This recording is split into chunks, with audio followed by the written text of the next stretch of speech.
For GateWorld.net, this is Chad Colvin, and I'm here at the Stargate 2008 Vancouver Creation Convention with Dan Shea. Dan, thank you for taking a few minutes with us. Thank you for having me.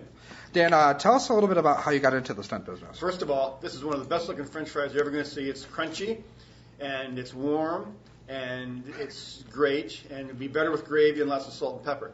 But that's going to be a little bit later. Sorry, how did what? How did you get into the stunt business? Well, stunt business, I think it was way back in MacGyver, and I stood in for Big Boy, and this guy named Steve Blaylock was his double. He's doubling the lead on Lost right now.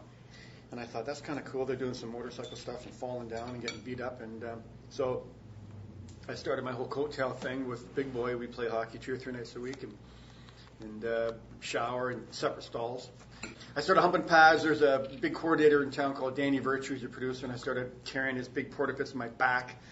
And he really started training, doing some martial arts stuff and doing some driving, and slowly started working my way into it. Is there anything in particular about the profession that you love? I just like working.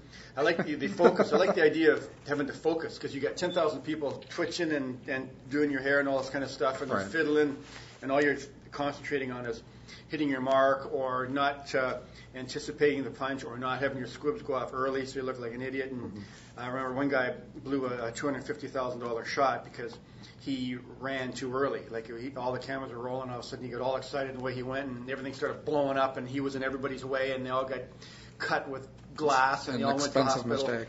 Very expensive mistake, and also they all went to the hospital. So this whole idea of the eye of the storm, the calm with all the chaos going around you, that I think is cool. I think what's even cooler is being a stunt actor, where you have to hit your mark, do some dialogue, and have a little tiny bit of connection, my limited version of that, and then having all that chaos and stuff going on at the same time. Being the dope that drives the car, slides, or because you always see in the scene there's the actor guy and then the stunt guy. Actor guy says his lines, and then the stunt freak gets shot. And so, and plus I like getting paid. It's cool too. If you're doing features, it's more dough, the bigger gags, and right. more money, and so the money's good. Mm-hmm.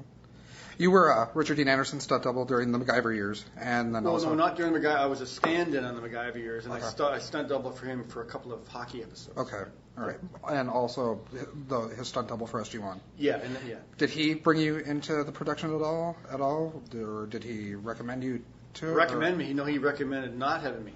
So, but I made them do it anyways. He it was kind of I sort of became his guy. It was kind of an unwritten thing. And it was more Greenberg. Greenberg was his partner, and he would get stuff done, affiliated through Rick. But it was once MacGyver was over, they did a movie of the week in Toronto. It was like -30, and that's where I got my foot destroyed. And that was my first time actually being his official double after 4 years of watching the other guy do the fun stuff.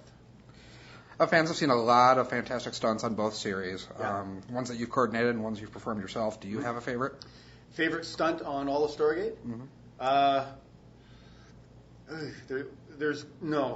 It's hard to be definitive, because there's cool stuff like fire. Fire stuff is cool because it's really dangerous, and a lot of wire stuff is cool. And we've had those 100-foot gas mortars exploding; those are cool. So I just think all of it. I think big battle scenes where you got air rams and ratchets and stuff blowing up and so on. Those are cool, where a whole bunch of things are happening. Has there ever been a particular stunt that was planned that was either canceled or postponed or whatever because there wasn't a way to pull it off either practically or safely? No, because we'd know ahead of time, because we'd have our concept meeting and production meeting, and you can do anything. It's just whether you have the time and money to do it. So we generally pulled everything off. We did a car gag that was pretty cool. A nitrogen ram. It was where you slide the car and you press the button and the ram goes down and propels the car. And it was in this tiny little intersection out by Boundary Bay Airport, and that was pretty cool. It was so tight, and on the day the e-brake wasn't working. They never seem to work, these e-brakes, and what you need to be working to lock up the tires to slide the car. So we're throwing sand and stuff down on it to make it actually slide, and it did slide, and it was all cool. But it was those things are fun. How did you end up in front of the screen as Seiler? There was just an audition, and I remember I went upstairs and I started joking around. There's Brad was in there and Martin Wood, and I thought, well, if you try and be funny, they'll like you and they'll give you the part. The problem was the guy was a computer geek, not funny. And so Greenberg gave me hell G money. Michael Greenberg, he said, "You fool! You have a chance to get this part. Like, what are you doing? You blew it." And I thought I did good because they were laughing. Well, it was a serious role, so he made me go back and do it again. Had to be kind of, and spew out the techno jargon, and I got it. So.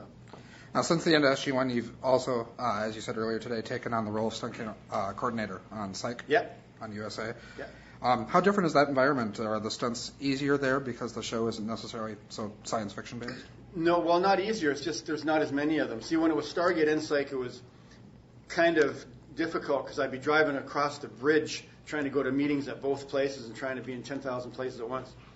But a Psych, although they don't have as many of them, when they do some pretty cool gags. We did this Civil War thing. We did this high fall. We've done car stuff, motorcycle stuff. And so it's overall it's not as big, but it's still the same deal when we do stuff.